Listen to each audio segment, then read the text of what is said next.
Now, this house may be a total loss, but we do not know at the current moment. The main thing is that Justin Sizemore was safe and no one was hurt in this house fire. The child wandered off and they found his body at the bottom of this pool. A local center known for providing food, shelter, and employment is now laying off workers. I'm KATC's Alessi J. I'll have more details coming up. The shaded blue areas on this map shows exactly where land was taken, from west of Bonin Road all the way to Recovery Road, 50 acres total for Youngsville. With gas prices on the rise, fewer drivers will be hitting the road this summer. This year, fire officials rated fireworks, with firecrackers being the safest and rockets most harmful. Police say that one person is in jail tonight, and that person is Sharonda Obey of Lake Charles, and there could be more arrests made. Witnesses say 2 employees were shot here at the Ross Dress for Less in Prion Lake Plaza. Kind of pop, pop, pop, pop, you know. This was the woman inside of the store when shots were fired. Still shaken up, she doesn't want to be on camera. I went and got in my car and I left because I got scared. Police say the shooting was domestic violence related. 24-year-old Tracy Rankins is one of the victims. Earlier this week, it appears she was taunting Obey on Facebook, telling Obey to, quote, pop her. I know she didn't deserve to get shot like that. I don't care what you put on Facebook, you know, and say they taunted her, she was taunting her or whatever. Police didn't tell us much, but they say that this is an ongoing investigation. In Lake Charles, Alessi Johnson, KATC TV3. We're here at Paulboro Middle School, where school officials say had the largest increase of students this year. Some of our enrollment increases weren't expected.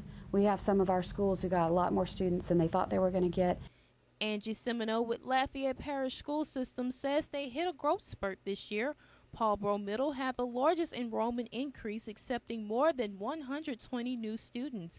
And Semino says they're not done counting. Our kindergartners and pre-K students just started today, so we expect that we'll see another bump on our 7-day counts. We asked Semino what's causing this enrollment increase. We do hear from a lot of parents whose children want to come to our high school academies, so that's a big draw. Some of our students are coming from private schools, Semino says. Parents are trying to save money in this tough economy. Private school does cost money, and they're worried about starting their child in a private school and then maybe losing their job or having some other economic problem. Making the switch to public schools is a tough decision for some parents, but Lafayette Parish School System has many options in schools of choice. School officials say they're not done counting students yet. Next week, they hope to have a final count of enrollment after including pre-K and kindergarten students. In Lafayette, Alessi Johnson, KATC TV3.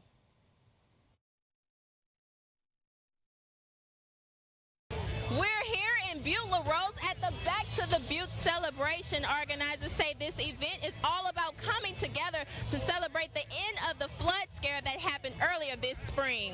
In early May, the people of Butte La Rose were forced out of their homes because of predicted high waters.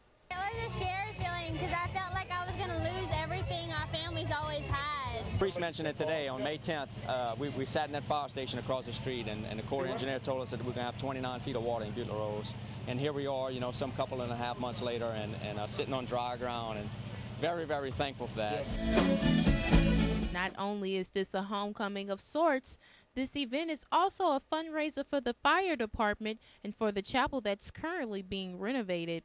Butte La Rose is a very small, close-knit town, and residents say regardless of any threat of high water, they're not going anywhere.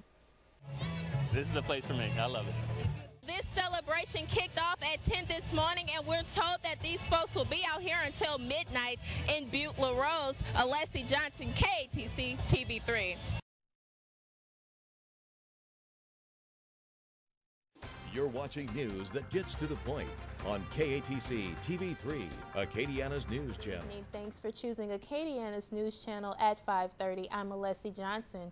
If you're planning to travel on Highway 190 from St. Landry Parish to Point Coupee Parish, listen up. A murder remains on the loose tonight in Jennings after a man is shot to death. Police say the victim was shot multiple times in his home on Herbert Street this morning. That's where we find Sean Clark with tonight's top story. Lafayette police are asking for help finding a carjacking suspect. Officers released this sketch of a man believed to be the person who carjacked a woman last Wednesday. Join us again tonight for Acadiana's news channel at 10 o'clock. Until then, have a good evening. Good evening.